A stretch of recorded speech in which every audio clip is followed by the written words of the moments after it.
Continuamos esta mañana con el estudio de la carta de Pablo a los Efesios. El día de ayer el tiempo quedó corto para terminar el estudio que estábamos desarrollando del poder de Dios, el dunamis de Dios, en Efesios 1, verso 19. Vamos a orar y pedir al Señor que nos ayude a continuar ese estudio y avanzar un poco más esta mañana. Oremos juntos. Padre amado, gracias por la oportunidad de estudiar tu palabra. Realmente es un privilegio, Señor, tener tiempo para no solo meditar en ella, sino profundizar el estudio, usar algunas herramientas bibliográficas, Señor, que nos permiten volver al idioma original y poder sopesar cada palabra, Señor, colocarla en contexto de toda la Biblia y empezar a sacar a la luz maravillas que hay en tu revelación. Padre, confesamos que nuestras mentes quedan pequeñas ante la magnificencia de tu palabra, pero nuestra confianza está en que tu Espíritu está con nosotros. Quiero pedir que Él nos ayude a alcanzar la verdad y que el estudio, Señor, no sea algo meramente intelectual, sino que tu Espíritu también se encargue de darnos aplicaciones, que cada uno pueda sentir en su corazón cómo la palabra va calando profundo, ayudándoles a confiar más en ti y también, Padre, que tenga implicancias en su vida personal.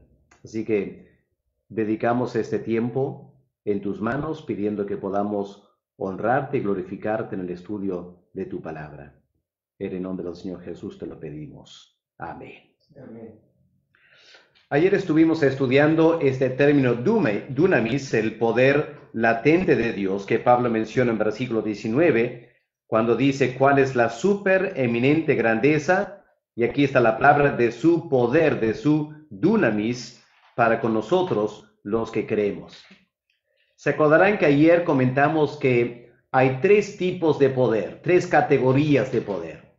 Hay el poder del mundo, lo que el mundo considera como algo realmente poderoso, y también al inverso, cosas que el mundo piensa es extremadamente débil. De igual modo, la carne. Nuestra naturaleza humana tiende a exaltar ciertas cosas y decir, ahí está el poder carnal. Y por otro lado, tenemos también en una forma carnal un concepto de qué cosas son débiles y menospreciables. Cuando vamos a Dios, también Dios tiene criterios en cuanto a el ejercicio de su poder y la manifestación de su poder. Y vimos ayer que la manera que Dios hace uso de su dunamis rompe los esquemas del mundo y rompe los esquemas de la carne. Por ejemplo, ¿alguna vez te has preguntado por qué no hay más creyentes en este mundo? Creo una pregunta que todos nos hacemos de vez en cuando, ¿no es cierto? Porque nuestra mente, afectada por el mundo y por la carne, nos lleva a pensar que lo lógico es que si Dios es grande y poderoso, y Él quiere glorificarse a través de la salvación de los seres humanos, Dios se encargaría de obrar en tal manera que la gran mayoría, o un 60-70% de la raza humana se convirtiera. Cuando la realidad es que en pocos países el porcentaje de verdaderos creyentes supera los 10%. Entonces, nuestras mentes luchan con eso. Y nos cuesta entender lo que dijo el profeta Isaías, que los pensamientos de Dios, sus criterios, no son los nuestros. Dios tiene gran poder, solo que no ejerce ese poder de acuerdo a los estándares del mundo o de la carne. Él tiene sus propios estándares, sus propios paradigmas para el uso del poder, y lo que tenemos que hacer es estudiar la Biblia y ver cómo ese poder de Dios se manifiesta. Y vimos el día de ayer que el poder de Dios se manifiesta o ha colocado este poder en tesoros, en vasos de barro. Y eso explica por qué la gran mayoría de iglesias son pequeñas, la gran mayoría de pastores son bastante insignificantes, porque así es como a Dios le place obrar. Podemos cuestionar, criticar, observar, lo que sea, pero esta es la realidad y la Biblia nos informa. Y lo que tenemos que hacer como creyentes es aprender a transformar nuestra forma de pensar para que encaje con la de Dios y no estar siempre cuestionando a Dios porque Dios no trabaja según mi forma de pensar. Hermanos, por eso es tan importante estudiar la Biblia en detalle, porque en la medida que vamos estudiando la Biblia, vamos a enfrentar estas realidades. Y poco a poco el Espíritu Santo va a empezar a conformarnos a la imagen del Señor Jesús. Por eso también el Señor Jesús mismo, cuando se encarnó, no se encarnó en la clase alta. No vino como un gran potentado. Vino como un carpintero de Nazaret. Y cualquier persona mirándole jamás pensaría, es el eterno Hijo de Dios. Este es el misterio del obrar de Dios. Ahora, ayer terminamos viendo algunos versículos, nos faltó 2 para terminar la lista, así que vamos a mirar ahora 1 Tesalonicenses 1 y el versículo 5, para ver otra manifestación, ejercicio de este poder dunamis de Dios. Recuerden que dunamis significa el poder eficaz o eficiente para lograr algo. ¿Qué leemos en 1 Tesalonicenses, capítulo 1, versículo 5? Pablo dice, pues nuestro evangelio no llegó a vosotros en palabras solamente, sino también en dunamis, ¿ok? Poder, dunamis, en el Espíritu Santo y en plena certidumbre. ¿Y cuál fue el resultado? Si leen el resto del capítulo.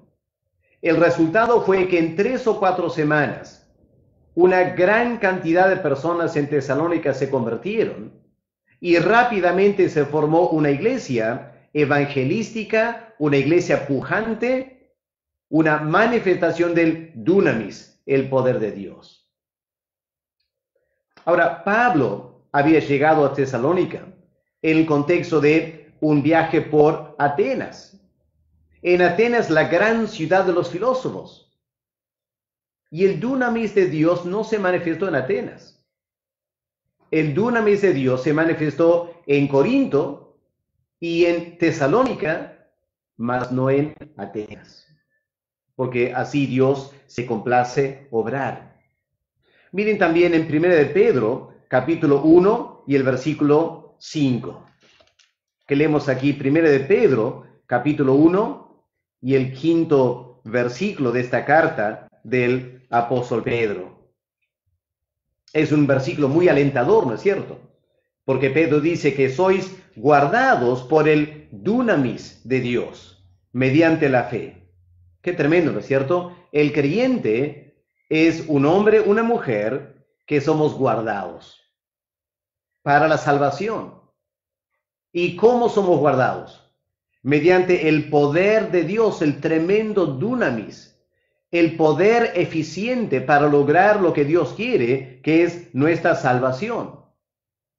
Pero noten versículo 6, en lo cual vosotros os alegréis, aunque ahora por un poco de tiempo, si es necesario, tengáis que ser afligidos en diversas pruebas. Pero espera un momento, uno piensa. Si el creyente es una persona guardado por el tremendo dunamis de Dios, ¿cómo es que pasa por tiempos de aflicción? Bueno, Dios lo permite. ¿Y por qué lo permite? Precisamente lo permite para que el poder de Dios se manifieste en ese creyente. Porque Él lo guarda en la aflicción. Ahora, en parte Dios lo permite también porque hay muchas personas que se emocionan cuando escuchan el Evangelio del amor de Dios y se entregan livianamente al Evangelio. Pero cuando viene un tiempo de prueba, ¿qué pasa? Rápidamente se esfuman de la iglesia. Entonces, Dios tiene esta manera de filtrar la gente en la iglesia. para que quede claro quiénes son verdaderos creyentes y quiénes no lo son. Y la manera que Dios lo hace es, Dios permite a muchos o a todos pasar por diferentes pruebas y ahí se va manifestando quiénes son verdaderos creyentes y quiénes no lo son. El verdadero creyente sufre, lucha, agoniza, pero algo lo mantiene en la vida cristiana. Es el dunamis de Dios, el poder de Dios, obrando en medio de la aflicción. Cuando el criterio del mundo sería, si yo tengo tremendo poder, voy a guardar a mi ser querido para que nunca sufra. Y la carne tiene el mismo criterio, ¿no es cierto? La carne no quiere sufrir. Pero ¿cómo es el obrar del dunamis de Dios? Rompe estos esquemas del mundo y de la carne. Y el creyente tiene que entender estas cosas para no luchar con las circunstancias y las pruebas de nuestra fe cuando vienen momentos difíciles. Así que este es el poder latente de Dios en la salvación. Avancemos un poco más esta mañana, aquí en Efesios 1, versículo 19. Quiero que noten ahora la primera parte del versículo. Habiendo estudiado en detalle la palabra poder, dunamis, noten lo que Pablo dice de este poder. Es una suerte de frase adjetival, o mejor dicho, quizás una frase adverbial, que describe cómo el poder se manifiesta. Y Pablo dice, ¿cuál es la supereminente grandeza de su poder? Qué tremenda frase, ¿no es cierto? La supereminente grandeza. La palabra supereminente en griego es la palabra huperbalo. Lo tienen ahí en la pantalla, huperbalo. Me gusta esta palabra, es una palabra compuesta en griego. Una de las primeras palabras que estudié cuando estaba en el seminario, estudiando exégesis. La palabra balo significa tirar. Se usa, por ejemplo, cuando Juan el Bautista habló de cortar el árbol y tirarlo al fuego, usó la palabra balo.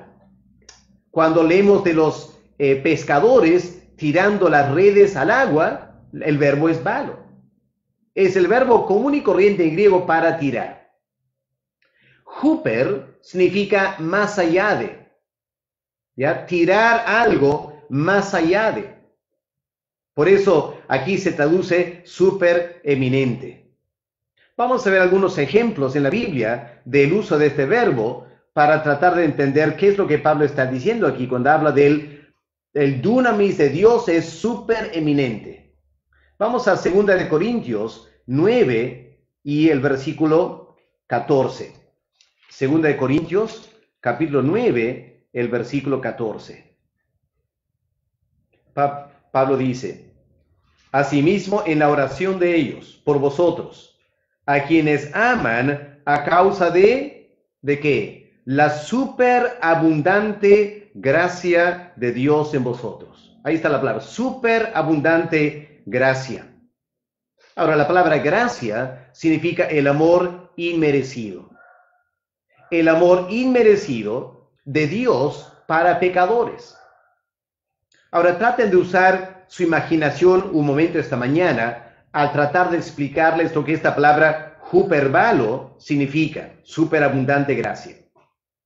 Imagínate el pecador. Y vamos a dibujar el pecador con sus pecados. ¿Ok? Vamos a usar la gráfica de un círculo. Y el tamaño del círculo indica la gravedad de sus pecados. Sabemos que hay algunos que pecan más que otros, ¿no es cierto? Entonces, una persona que es bastante tranquila, responsable, no comete enormes pecados, lo colocamos, digamos, un puntito en la hoja y luego un círculo alrededor de esa persona indicando cierto grado de pecado. Y al lado de esa persona vemos otra persona que es sumamente mala, un hombre muy violento en todas sus acciones, palabras, actitudes. Así que ponemos un puntito en la hoja y un enorme círculo alrededor, tanto pecado que comete. Ahora aquí cuando Pablo dice la superabundante gracia de Dios, ¿qué está diciendo? Es como tomar esa persona sumamente pecaminosa, con este tremendo círculo que representa su pecado. ¿Qué es la gracia de Dios? La gracia es la que cubre esos pecados. Pero la pregunta sería, ¿cuánto lo cubre? ¿A las justas? ¿En forma casi milimétrica? No, dice Pablo. La gracia de Dios es superabundante. Dios tira la gracia más allá de la pecaminosidad del hombre. Qué concepto interesante, ¿no es cierto? Esta es la superabundante gracia de Dios. No es solo la gracia suficiente a las justas para perdonar el más terrible pecador. La gracia de Dios tiene esta cualidad de superabundante. Dios extiende su gracia, tira su gracia mucho más allá del peor pecador, para que todos puedan ser salvos por la gracia de Dios. ¿Ok? Este es el concepto de superabundante, hyperbalo.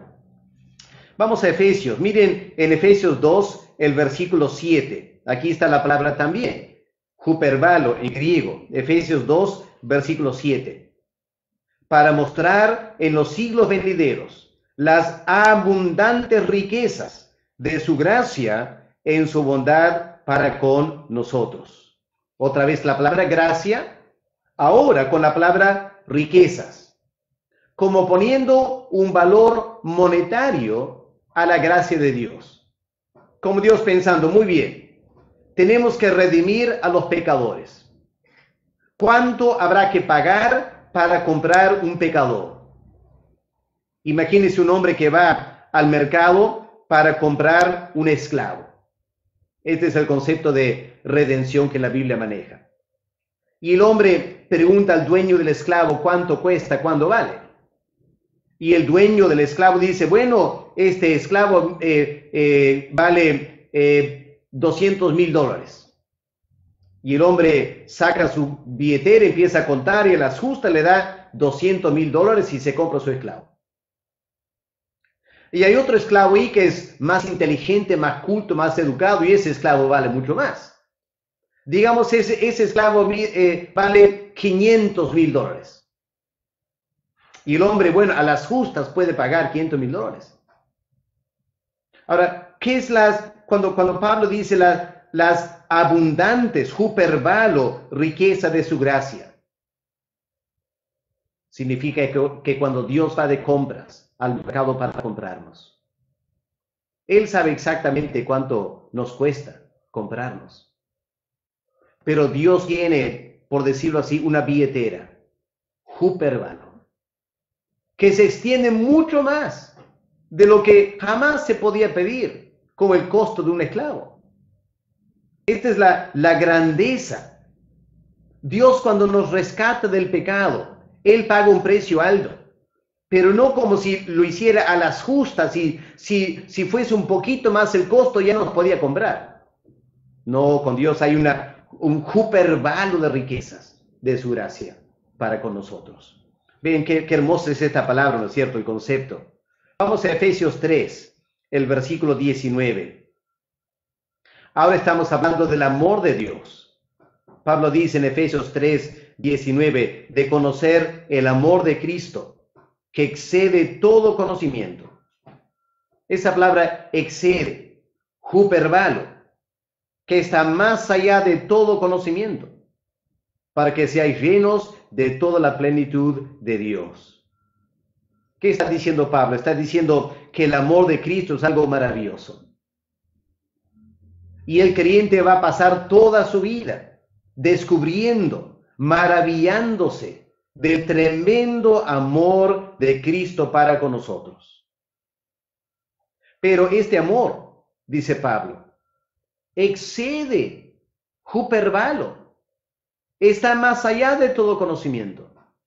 No importa cuánto tú aprendes el amor de Cristo y piensas que estás llegando seguramente a los límites de ese amor, el apóstol Pablo dice, no te equivocas, porque hay este hyperbalo en su amor.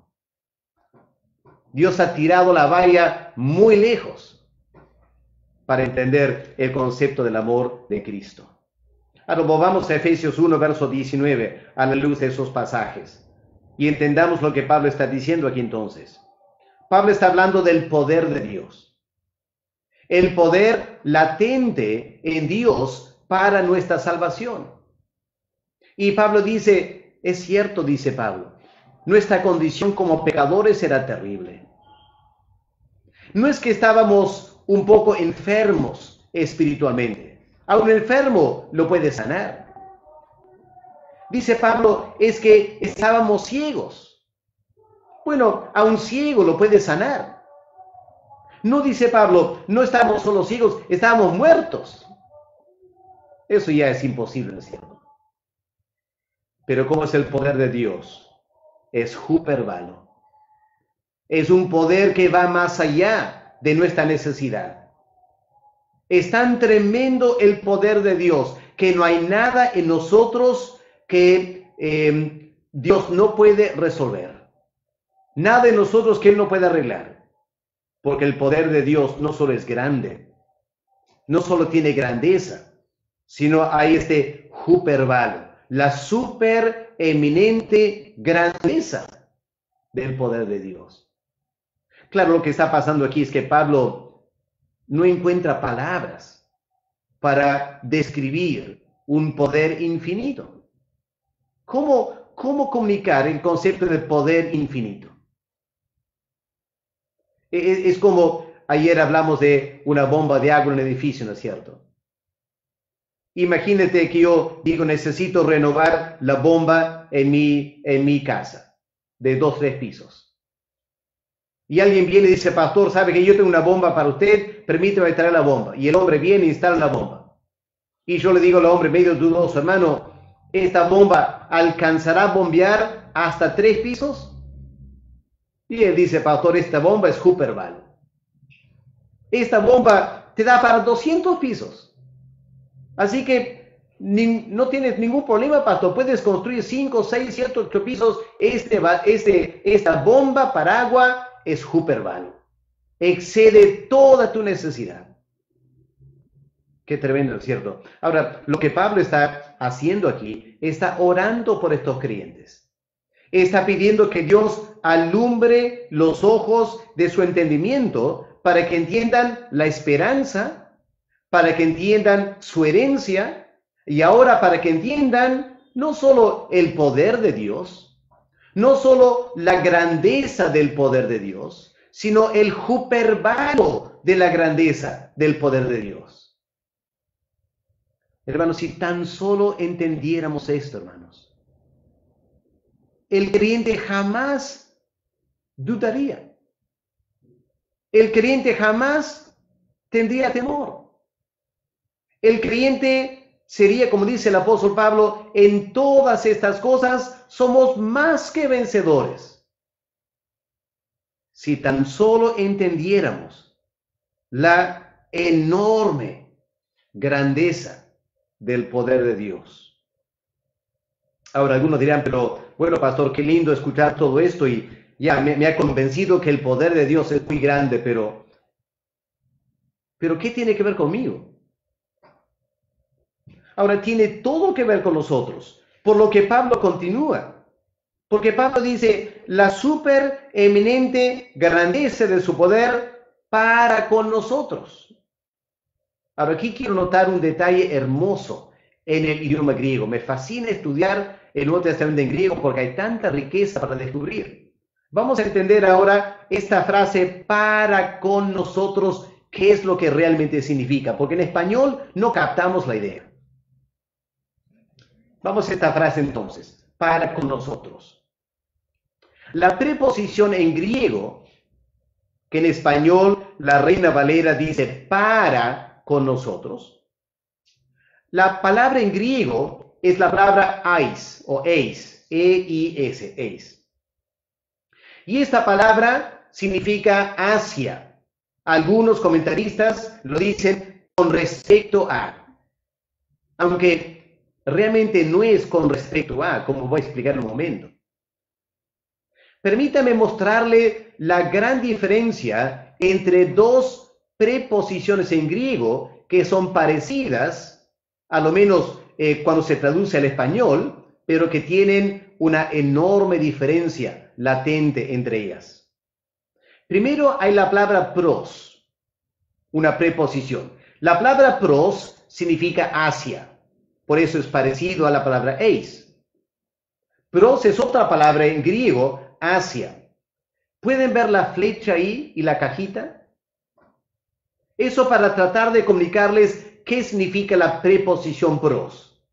Significa hacia el sentido de dirección. ¿Ok? La flecha va en dirección a la caja. No alcanza la caja, no llega a la caja, va en dirección a la caja. Ese es el concepto de la preposición pros. Vamos a ver algunos ejemplos en la Biblia para ilustrar este significado. Vamos a Apocalipsis 10, el versículo 9.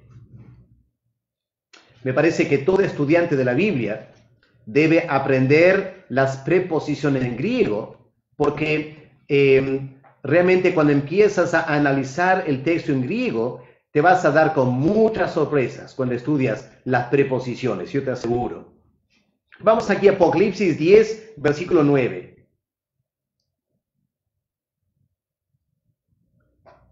Dice, y fui al ángel diciéndole que me diese el librito. Noten esa primera frase, fui al ángel. Ahí la preposición es pros. ¿Pueden captar la idea? Juan caminó hacia el ángel. ¿Ok?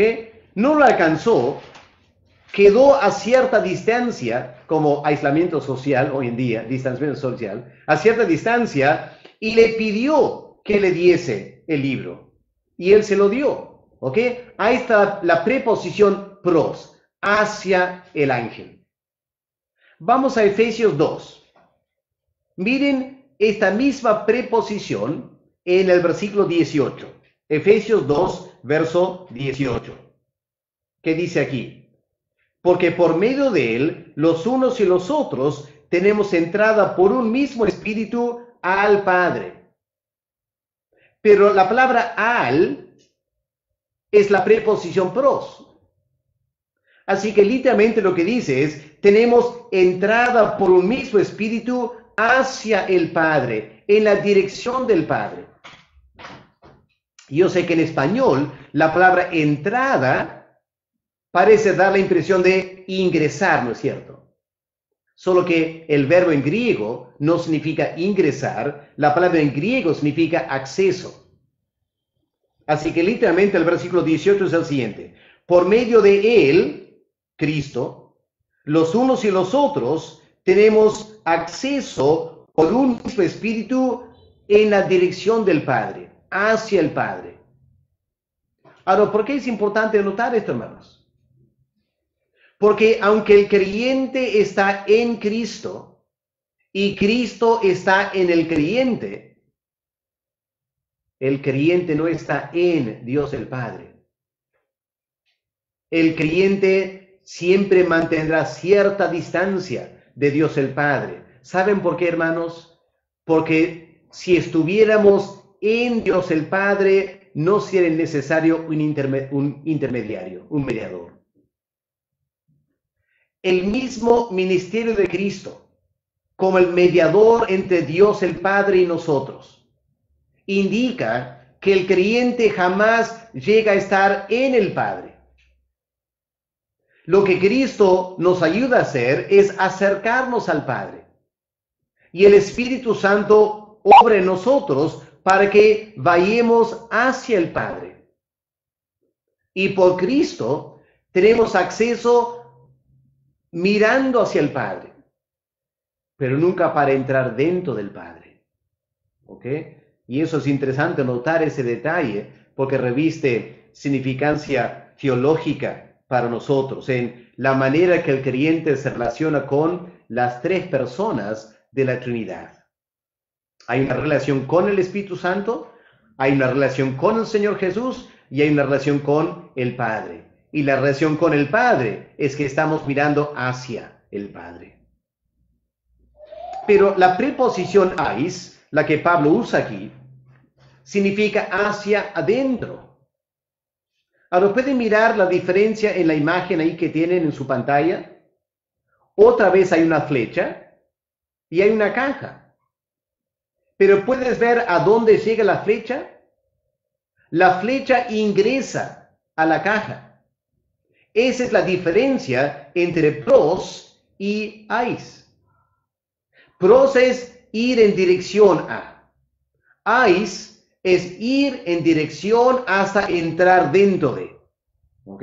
Es lo que la palabra ais realmente significa, hacia adentro. Hay un ejemplo muy interesante, hay muchos ejemplos, pero permítame solo mostrar uno muy fácil de entender en Mateo capítulo 2 y el versículo 1, donde esta preposición ais se usa. Miren lo que leemos en Mateo 2, versículo 1. Cuando Jesús nació en Belén, de Judea, en días del rey Herodes, vinieron del oriente a Jerusalén unos magos. Noten la palabra a. ¿Qué significa? Vinieron del oriente a Jerusalén.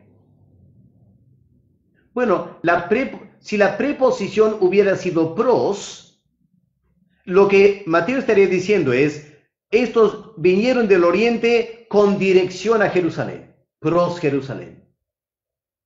Pero Mateo usa la preposición ais. ¿Qué significa eso? Que vinieron del oriente hacia Jerusalén y ingresaron a la ciudad. Okay, ahí está la diferencia. Por eso yo digo, estas diferencias sutiles en las preposiciones en griego pueden ser muy importantes en nuestra exégesis de la Biblia. Los sabios llegaron no solo hacia Jerusalén, sino ingresaron a Jerusalén. Vamos a mirar en Efesios 4, versículo 9, donde esta preposición se usa también. Efesios 4, versículo 9. Y esto de que subió, ¿qué es? Sino que también había descendido primero a, preposición a, las partes más bajas de la tierra. Ahora, si la palabra en griego, que la Reina Valera traduce a, hubiera sido la preposición pros, lo que Pablo estaría diciendo es que Cristo descendió hacia las partes más bajas de la tierra. Ya con dirección a las partes más bajas de la tierra. Pero Pablo no escribió pros. Pablo escribió ahí ais. ¿Y qué significa eso? Que Cristo descendió primero y se metió dentro de las partes más bajas de la tierra. Ingresó a las partes más bajas de la tierra. Aquí está hablando de la manera que Cristo se encarnó en pobreza. José y María, sumamente pobres. Cuando nació Cristo, no había un hospital para él. No había una clínica para él. No había ni una casa para él. No había una camita para él. Lo ponen en un pesebre. Hermanos, Cristo no vino hacia la pobreza. Cristo se metió dentro de una vida de pobreza. Es lo que Pablo está diciendo aquí. ¿Ya? Él descendió y se introdujo en los niveles más bajos de la vida aquí en la tierra. Ais. Ahora, apliquemos eso, hermanos, al versículo que estamos estudiando, Efesios 1, 19. Ahora pueden captar la importancia de esta preposición, ais. ¿Cuál la supereminente grandeza de su poder hacia dentro de nosotros? No solo hacia, sino con este concepto de adentro de nosotros. Porque lo que Pablo está queriendo comunicar aquí con esta palabra ais es que el poder de Dios no es un poder que viene de afuera y nos ayuda externamente, sino que el poder incursiona dentro de nuestro ser y causa enormes cambios internos en nosotros, que es exactamente lo que el pecador necesita, ¿no es cierto? Por ejemplo, un cadáver. Lo puedes ayudar externamente, ¿no es cierto? Puedes dirigirte hacia el cadáver quedando afuera. ¿Qué puedes hacer para que ese cadáver viva? Desde afuera. Bueno, podías calentarlo, ¿no es cierto? Externamente lo puedes calentar. El cadáver estará frío, ¿no es cierto? Puedes poner una suerte de estufa debajo del cadáver y lo dejas ahí más o menos una hora. Y vuelves después y ahora ese cadáver ya no está frío, está calentito, ¿no es cierto? Pero sigue muerto. Sigue muerto. Porque lo único que has hecho es algo externo. No has tocado sus órganos internos. No has hecho andar su corazón. No has hecho respirar los pulmones. No has tocado su hígado, su riñón. No has hecho nada internamente. Y un cadáver jamás va a resucitar, a no ser que hagas algo interno. Y esta condición del pecador. Ahora, lamentablemente hay iglesias que se quedan con lo externo. Lindas luces, música suave. Y todo para que el pecador se sienta bien, se sienta tranquilo, se sienta amado. Y no digo que está mal, todo eso tiene su lugar. Pero entendamos bien, el pecador está muerto. Las luces y la música le pueden ayudar psicológicamente, le pueden ayudar emocionalmente, pero jamás le van a ayudar espiritualmente, jamás. Necesitas ingresar al corazón del pecador y causar una revolución interna. Y no hay nada que podamos hacer como iglesia para eso, nada. Solo podemos hacer lo externo. Es el Espíritu Santo, es el Evangelio, que tiene que meterse dentro de la mente, el corazón del pecador, para crear una maravilla, un milagro, para que el muerto viva. Y si la iglesia está poniendo todo su énfasis en lo externo, va a terminar produciendo pecadores calentitos, muy cómodos, pero siguen siendo pecadores. Lo que hace falta es algo poderoso internamente. Y para eso necesitamos el poder de Dios. Es este poder, dice Pablo, hayáis nosotros, hacia dentro de nosotros. Ahora vamos a ver cómo es que opera esto. Miren, por ejemplo, en capítulo 2, Efesios 2, vamos a ver versículos 4 al 6. Miren este dunamis, hayáis el pecador, dentro del pecador. ¿Qué dice Pablo en Efesios 2, versículo 4? Pero Dios, que es rico en misericordia, por su gran amor con que nos amó, aun estando nosotros muertos en pecados, ¿qué hizo el poder de Dios? Nos dio vida juntamente con Cristo. Y juntamente con Él nos resucitó. Y asimismo nos hizo sentar en los lugares celestiales con Cristo. ¿Pueden entender esto, hermanos? ¿Pueden entender la dimensión del poder de Dios que logra esto? Primero, el poder que da vida al cadáver. Y luego, el poder que lo hace sentar en los lugares celestiales. Toma al pecador en toda su miseria espiritual y lo hace un rey, un sacerdote, al lado del Dios eterno. Increíble. Con razón Pablo habla de la supereminente grandeza del poder de Dios que obra dentro del creyente para lograr este increíble cambio. Es lo que debemos estar orando, hermanos. No simplemente calentar un cadáver espiritual. No simplemente ayudarle psicológicamente. El pecador está en tal pobreza espiritual que necesita algo mucho más radical que eso. Y solo el poder del Evangelio puede lograr ese cambio interno. Ayer miramos 2 Corintios capítulo 4. Permítame solo hacer referencia otra vez.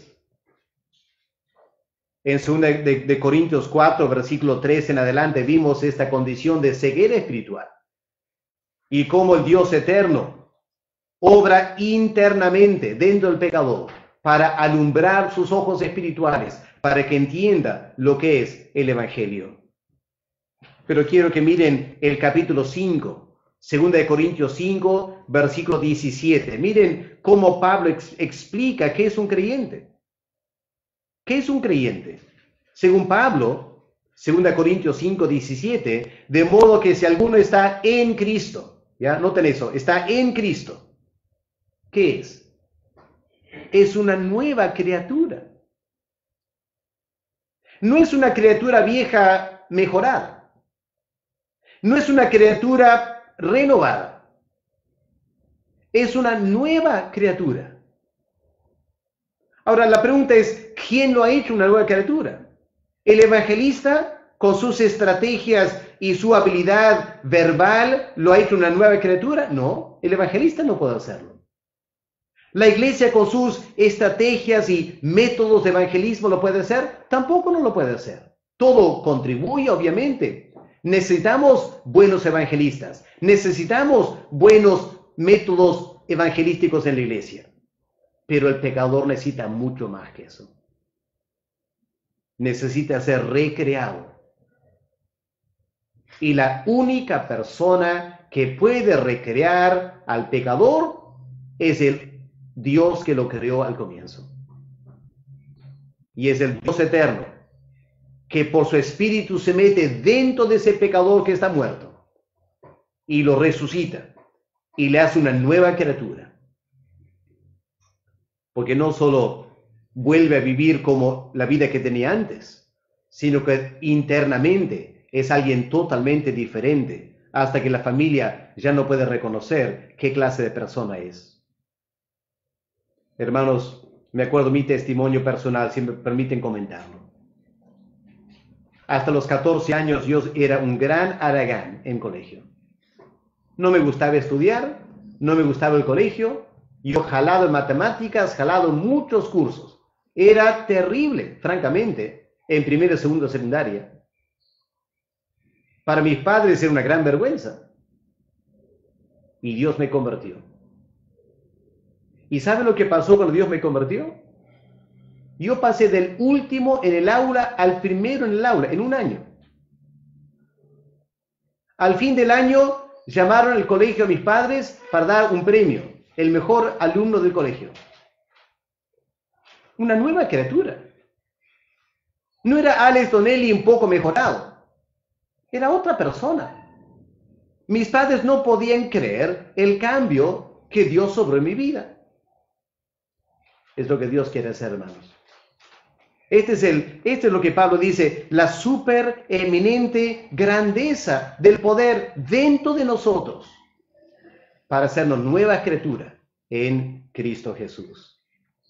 Hermanos, yo sé que muchos, si no todos ustedes que están escuchando, tienen un testimonio parecido. Como una tremenda fuerza y el poder del Dios eterno se metió dentro de sus vidas, causando una revolución espiritual. Qué lindo, ¿no es cierto? Ahora dice Pablo dice, ahora como creyentes, yo estoy rogando que Dios les dé un espíritu de revelación, porque el que comenzó la obra en ustedes, la va a continuar. Esa misma grandeza de poder que obró en su conversión, debe seguir trabajando ahora en su vida cristiana, para que día tras día vayan cambiando y mejorando. Así que es lo que Pablo está diciendo aquí. ¿Y para quién es este poder? Esa última frase termina, versículo 19. La supereminente grandeza de su poder para con nosotros, los que creemos. Los que creemos. Quiero que noten, al fin del versículo 18, habla de santos, ¿no es cierto? Y ahora en verso 19, habla de creyentes, santos y creyentes. Ahora miren versículo 1. ¿A quién está escribiendo Pablo esta carta? Pablo, apóstol de Jesucristo, por la voluntad de Dios, a los santos y creyentes en Cristo Jesús. Así que Pablo está orando para que estos creyentes puedan tener sus ojos abiertos, para que en el transcurso de la vida cristiana entiendan la grandeza del poder que obra dentro de ellos. Permíteme terminar, hermanos, notando la última frase. Vayan haciendo preguntas si quieren, aún del día de ayer. Pero vamos a terminar mirando la última frase. Porque Pablo dice, no ha terminado todavía. Pablo dice, según la operación del poder de su fuerza. Ahora aquí, hermanos, pasamos de poder latente a poder en acción. Pasamos de una super eminente grandeza de poder, que es la suma del poder eficiente de Dios para hacer todo lo que Él quiere. Eso es poder latente. Ahora vamos a poder en acción.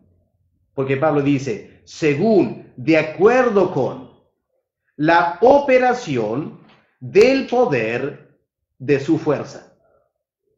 Y aquí Pablo usa tres palabras que rápidamente permítame indicar qué es lo que significa. Primero, la palabra operación. Operación. Verán aquí en la pantalla en griego, en la pantalla es la palabra en griego energeia. Energeia. En español tenemos algo como energía o energético. Pero la idea de energeia en griego es poder en acción. No es solo poder latente, es poder activo. Por ejemplo, usemos la analogía de la bomba. Compramos una bomba de agua y la instalamos. Y quedamos mirando la bomba. Y hablamos de la bomba y el gasfitero dice, pastor, esta bomba tiene esta dimensión y tiene esta fuerza. Y me está hablando de poder latente. Bueno, yo puedo quedar impactado con su descripción del poder latente, pero ¿qué es lo que yo quiero? Yo quiero ver la bomba en acción. Así que digo al gasfitero, ¿qué tal la probamos? Enchufamos, hacemos un clic con el switch y de repente escuchamos el motor empezar a trabajar. Y miramos el pozo de agua que tenemos aquí atrás de nuestro patio. Y empezamos a ver que el nivel del agua empieza a bajar. Y escuchamos sonido de agua. Y el tanque arriba se empieza a llenar. Ese es energía. Eso es poder en acción. Lo que estaba latente antes, cuando estaba apagado, cuando lo prendes, se pone en acción. Ahora dice Pablo, eso es lo que ha pasado con Dios. Dios tiene este poder latente. ¿Y cómo podemos analizar ese poder? Bueno, dice, es de acuerdo con la energía, la operación, la puesta en marcha, que es lo que Dios ha hecho en nosotros. Por factor tiempo voy a dejarles que ustedes puedan mirar esos textos en el Nuevo Testamento para poder ver cómo esta palabra energía se usa para poder entender el concepto de poder en acción. Vamos a la siguiente palabra, poder. Esta palabra es kratos. Y la palabra kratos tiene el sentido de poder, pero poder en el ejercicio del poder. En Hebreos y en Pedro se traduce imperio. Imperio. Así que es la fuerza que un rey tiene, ¿ya? La tremenda autoridad que tiene por ser rey. Él tiene su imperio y él tiene poder imperial porque es rey. Entonces, esta palabra poder significa el poder de gobernar, el poder de ejercer tu autoridad. Así que es según la puesta en marcha, la operación de este poder imperial de Dios. Y ahora Pablo termina diciendo que es de su fuerza, ischus.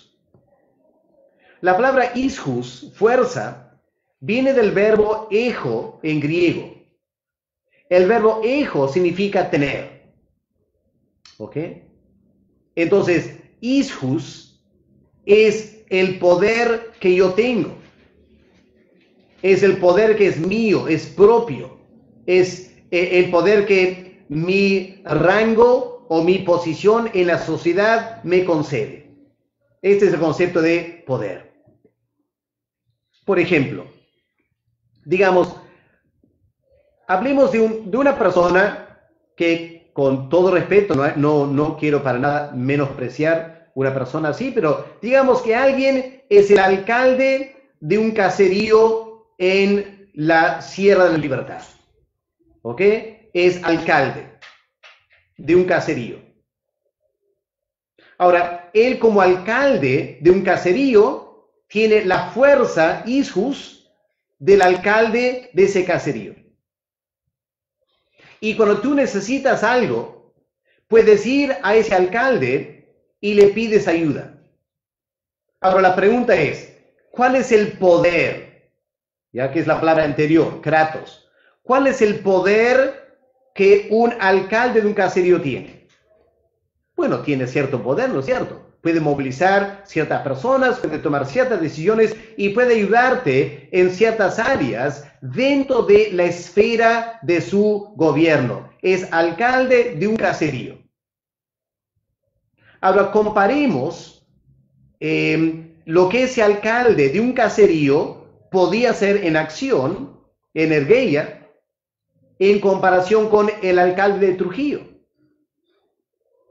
Bueno, si eres alcalde de una ciudad grande como Trujillo, el kratos, el poder que tú tienes, es obviamente mucho más grande. Manejas mucho más dinero, mucho más presupuesto. Tienes un montón de recursos a tu alcance. Por lo tanto, la energía, la operación que puede hacer el alcalde de Trujillo es mucho más grande que lo que el alcalde de un caserío puede hacer. Ahora, comparemos el alcalde de Lima. No hay comparación, ¿no es cierto? Los tres son alcaldes. Pero su ishus, la fuerza que ellos tienen, es muy diferente dependiendo de dónde están gobernando. Y por lo tanto, el alcalde de una ciudad enorme como Lima tiene mucho más poder, mucho más kratos. Y como tiene mucho más kratos, la energía, las obras que él puede hacer son mucho más grandes. Por ejemplo, el alcalde de un caserío, si se trata de pistas, ¿qué podría hacer el alcalde de un caserío? De repente puede, con gran esfuerzo, asfaltar 1 kilómetro de entrada a su caserío. Hasta ahí alcanza su energía, su presupuesto, el poder que él tiene, porque es alcalde de un caserío. Podía asfaltar 1 kilómetro de ingreso y la población estaría muy feliz, ¿no es cierto? Qué lindo alcalde, cómo ha usado su poder para darnos 1 kilómetro de asfaltado. Ahora vamos al alcalde de Trujillo. En pistas, ¿qué es lo que el alcalde puede hacer? Bueno, puede hacer un bypass, ¿no es cierto? Aquí en Trujillo. Bypass hecho de cemento, concreto. Cuesta mucho más que asfaltar 1 kilómetro. Y el alcalde del caserío, llegando aquí a Trujillo, vería este tremendo bypass, quedaría admirado, la energía, la operación del alcalde de Trujillo, haciendo un tremendo bypass. Y luego vamos a Lima. ¿Y qué es lo que el alcalde de Lima hace? Hace megaproyectos, ¿no es cierto? De carretera o de pistas de 3 o 4 carriles cada lado. Y puentes que van por abajo y puentes por arriba y maravillas que el alcalde de Trujillo jamás podría hacer. Ahora dice Pablo. Pablo dice, yo anhelo que ustedes tengan un espíritu de revelación para entender cuál es la súper eminente grandeza del dunamis de Dios, trabajando internamente en ustedes, según la energía, la clase de operaciones, que el poder, kratos, de la fuerza latente que Dios tiene puede obrar. Y claro, cuando se trata de Dios, la fuerza de Dios, lo que Él tiene como Dios omnipotente, es sin límites. Y hermanos queridos, esto es lo que tenemos que tratar de entender como creyentes en esta pandemia. Esta mañana una hermana de la iglesia me llamó a las 5:30 de la mañana. Había pasado 40 minutos orando y llorando en la presencia de Dios. ¿Por qué? Porque ya no daba más. Ella trabaja en un hospital con el COVID-19. Ha visto pacientes agonizando porque no pueden respirar.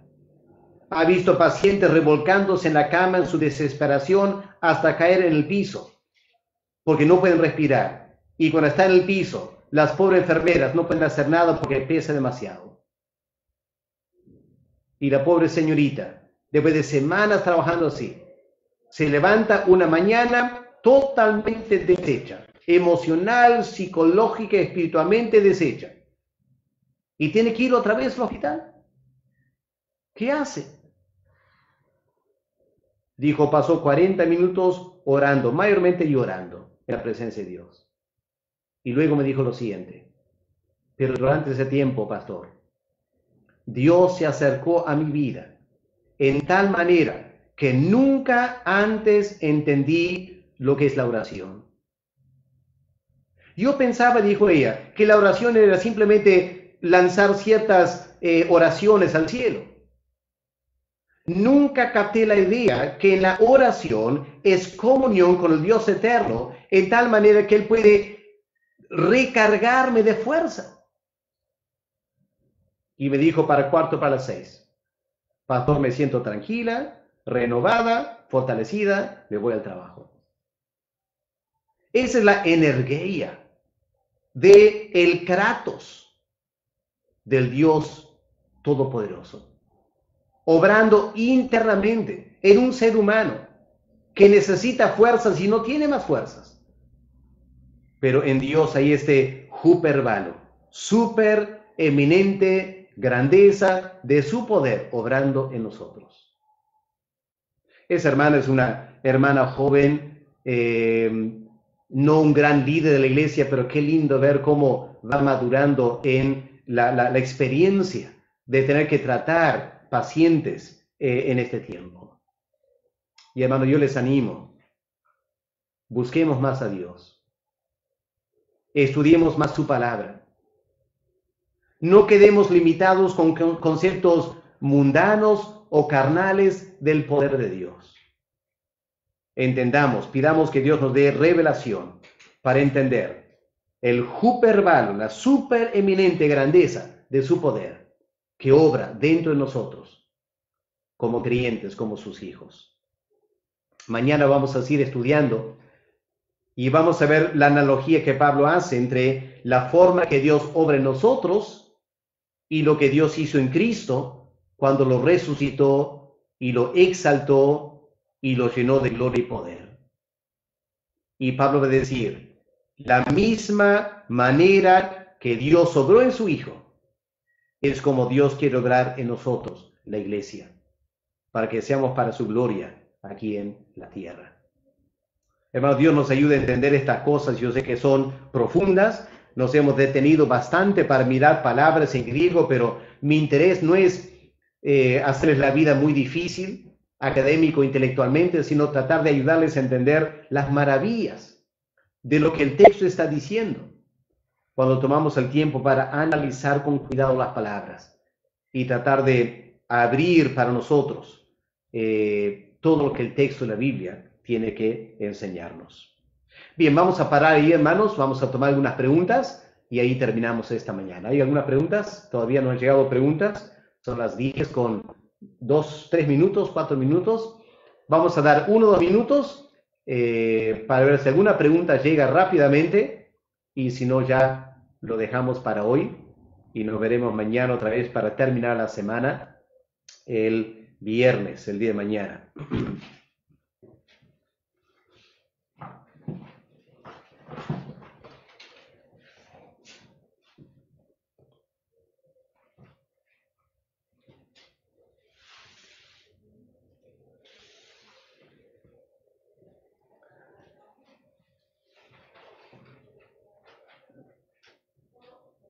hermanos, mira, están escribiendo quizás algunos, pedir sus oraciones. Mis hijas me están ayudando a colgar estudios en la página, en el grupo de YouTube, la cuenta de YouTube que tenemos para que sea más fácil el acceso. Mis hijas me dicen que acaban de terminar de colgar todo lo que es Apocalipsis. Y ahora les he pedido que empiecen a colgar Efesios, estos estudios, para que sean más fácil de ubicar cuando quieran estudiar otra vez o usarlo para su iglesia, como sea. Así que estén orando para que Dios ayude a mis hijas a ir colgando cada día algún estudio más y poco a poco van a encontrar todos esos estudios a su disposición en la cuenta en YouTube para edificar al pueblo de Dios. ¿No han llegado preguntas? Una pregunta. Vanessa Orbegoso, Juárez. ¿Por qué es que hoy no vemos milagros como cuando Jesús estuvo en la tierra? ¿No sabemos usar el poder que hay en nosotros o es falta de fe? Bueno, lo interesante aquí es que Pablo no está hablando de nuestro poder. Esta es otra confusión que tenemos. Hoy en día la iglesia tiene mucho interés en pensar en cuál es mi poder. Yo quiero tener poder. Pero Pablo no está hablando del poder que el creyente tiene. Noten eso. Está hablando del poder que Dios tiene. Y es el poder que Dios obra en nosotros, no a través de nosotros, en nosotros. Y yo diría lo siguiente, cualquier deficiencia en el ejercicio del poder externo se debe mayormente a un problema en la experiencia del poder interno. Es decir, necesitamos experimentar nosotros internamente más el poder de Dios, transformándonos, santificándonos, cambiándonos. Y en la medida que nosotros estamos experimentando más el poder de Dios internamente, vamos a tener más poder hacia afuera. Así que una razón por la cual no vemos tantos milagros, temo, es que los creyentes, el creyente promedio, no está experimentando mucho poder interno de Dios en su vida.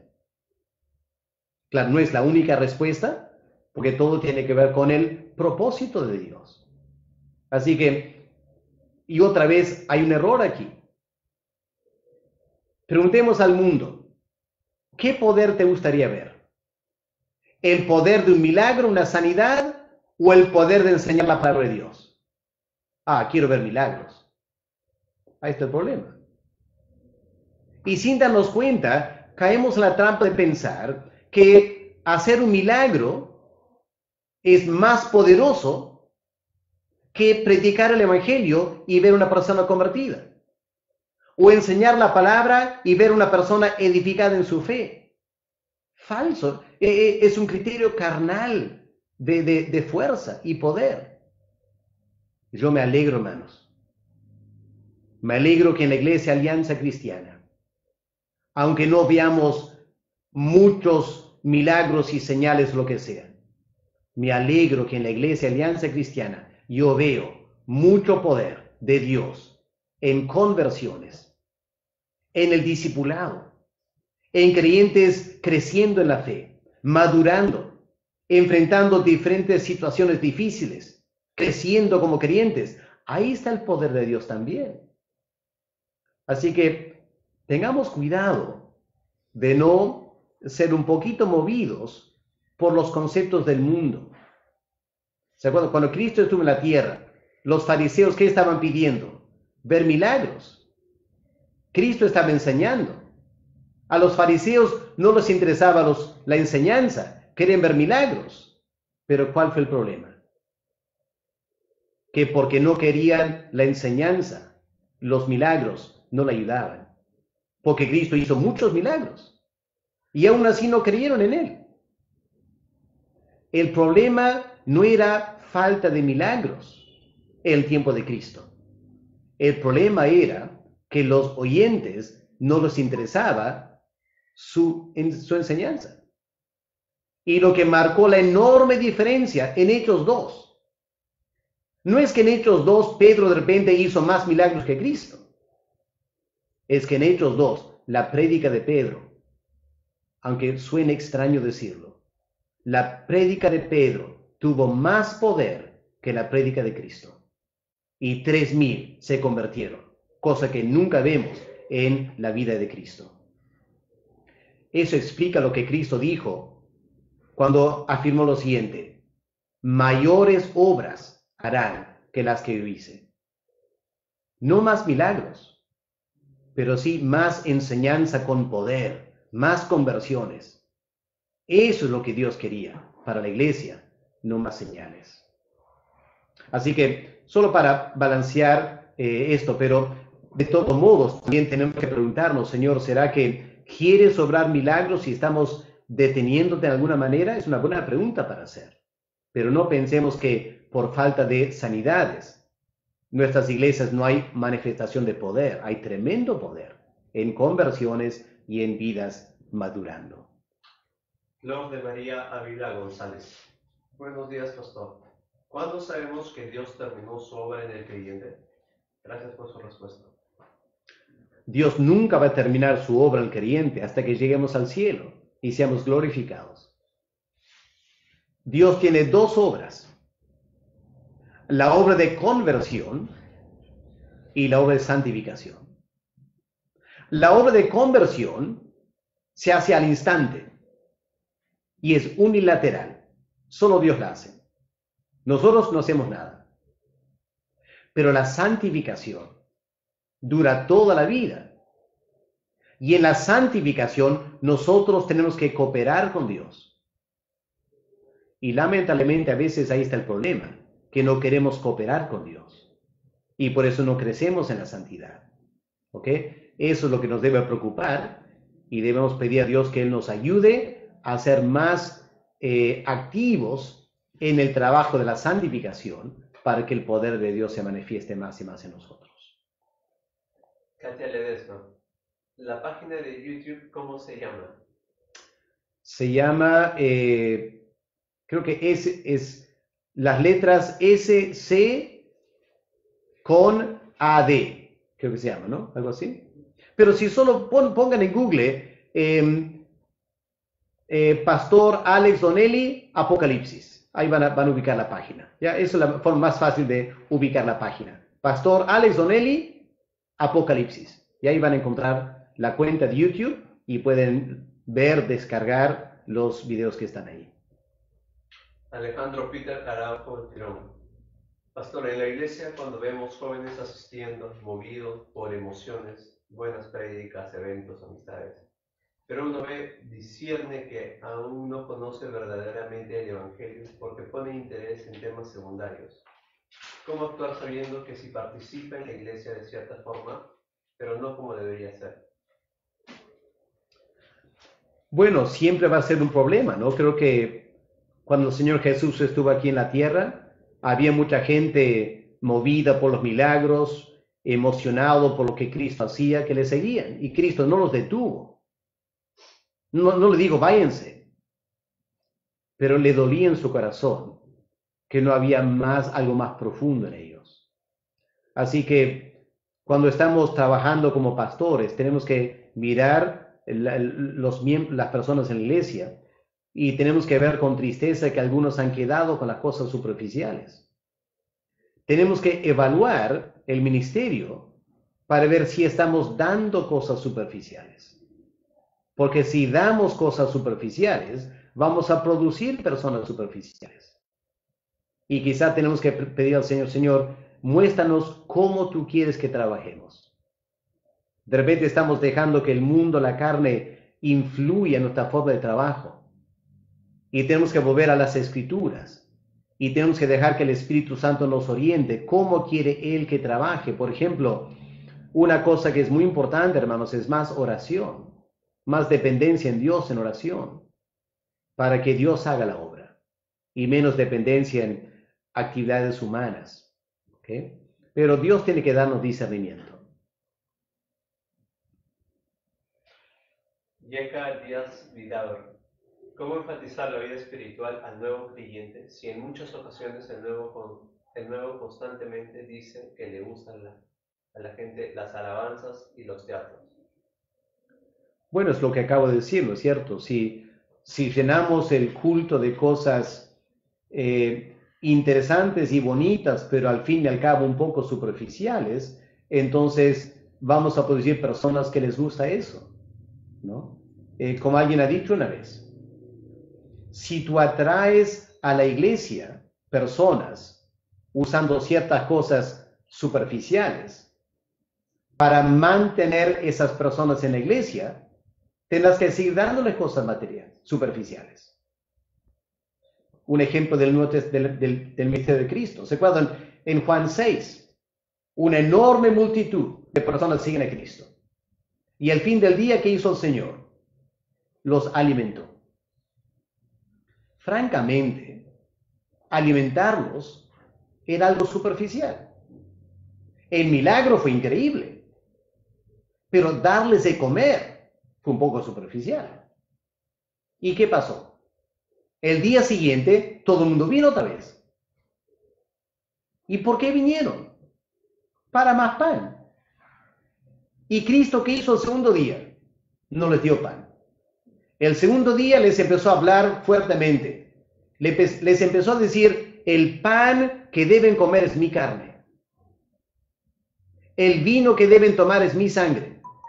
Y la gente se escandalizó y se fueron. Y Cristo dejó que se fueran. Rehusó hacer más pan el segundo día. Hay una lección ahí para nosotros. No que hacer pan estuvo mal el primer día, sino que puso en claro la superficialidad de las personas. Y la gran lección para la iglesia hoy en día es que el segundo día Cristo no hizo pan. Así que no está mal tener un concierto de música e invitar a gente a la iglesia para un concierto musical. Eso está muy bien. Hazlo una vez, no dos veces. La segunda vez dale prédica. Vas a quedar con 10% del concierto. Pero esa gente está en serio. Pero si quieres tener toda la gente, tendrás que seguir dándoles conciertos. Y nunca van a madurar. Esa es la triste realidad. Así que aprendamos del ministerio de Cristo. Renzo Quito Matos. Buenos días, pastor. La superabundante gracia de Dios cubre multitud de pecados. ¿Cómo podemos explicar el pecado imperdonable? Hay un montón de cristianos en el mundo que sufren por ese tema. Y creo que sufren innecesariamente. Porque el pecado imperdonable es un pecado que Dios no puede perdonar. No que no quiere perdonar. Dios quiere perdonar todo pecado. Hay un solo pecado que Él no puede perdonar. ¿Cuál es? El pecado no arrepentido. El pecado que no quieres confesar. Ese es el pecado de resistir al Espíritu Santo cuando Él viene para convencerte de pecado. Y tú tapas tus oídos, por decirlo así, y no quieres escuchar. Mientras estés en esa condición de resistir al Espíritu Santo cuando te convence de pecado, obviamente Dios no puede perdonar ese pecado, porque no te estás arrepintiendo. La gracia de Dios se extiende a toda clase de pecado, con tal que haya arrepentimiento. Ahí está la gran diferencia. Así que hay personas que tienen temor de haber cometido algún pecado y piensan, ya ese pecado Dios no me quiere perdonar. No, no es que Él no quiere perdonarte. Si hay un verdadero arrepentimiento y un quebranto delante de Dios y un anhelo de nunca más cometer ese pecado, Dios te va a perdonar. Sin duda, Dios te va a perdonar.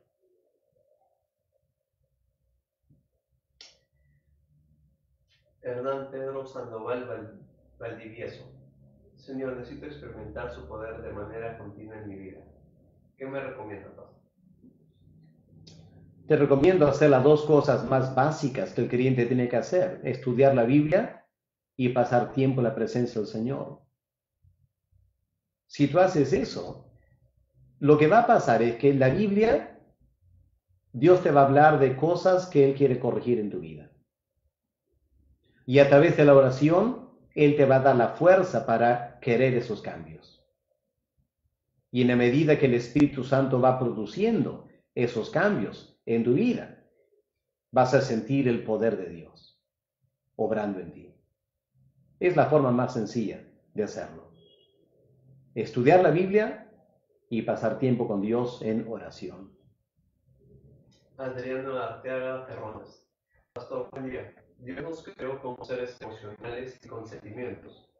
Las emociones y sentimientos no entran en operación en el momento de la conversión. Es decir, el poder de Dios en la vida del nuevo convertido.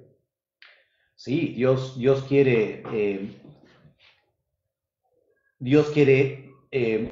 manifestar y poner en buen uso todo lo que Él ha creado.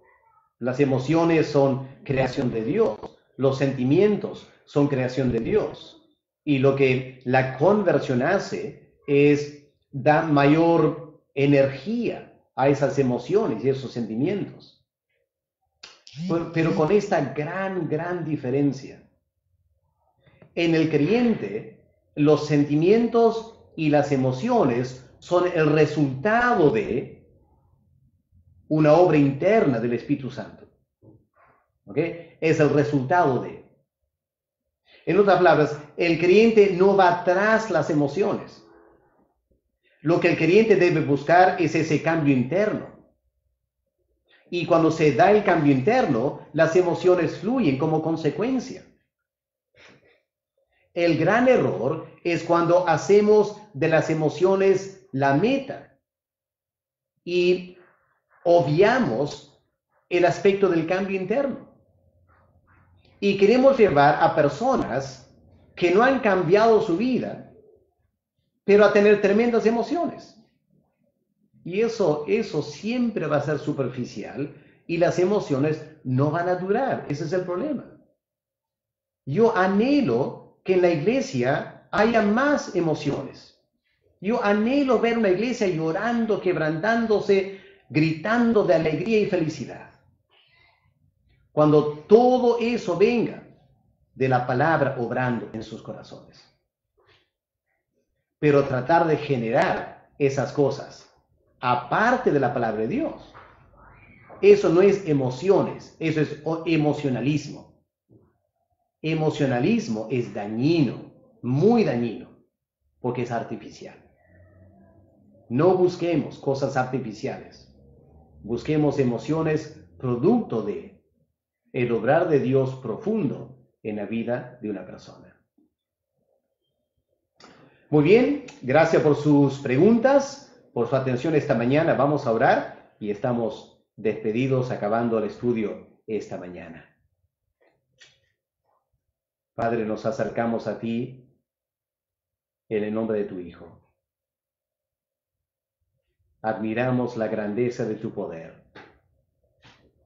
y confesamos que no entendemos ni una fracción de la grandeza de ese poder.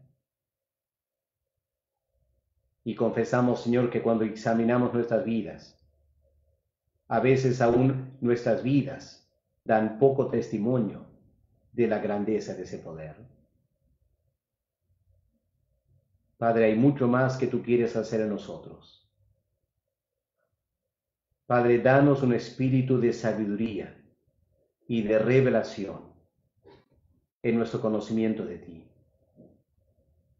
para que alumbras nuestro entendimiento, para que empezamos a entender, Padre, la supereminente grandeza de tu poder, que quiere obrar en nosotros, que ya ha obrado, pero quiere obrar mucho más. Y Padre, condúcenos por tu palabra y por tu espíritu a esa clase de vida que nos va a permitir disfrutar estas operaciones de tu poder en nuestras vidas. No para impresionar al mundo y tampoco para complacer la carne, sino para honrarte a ti y para vivir como esos creyentes deben vivir, para tu gloria y para tu honra. En el nombre del Señor Jesús te lo pedimos.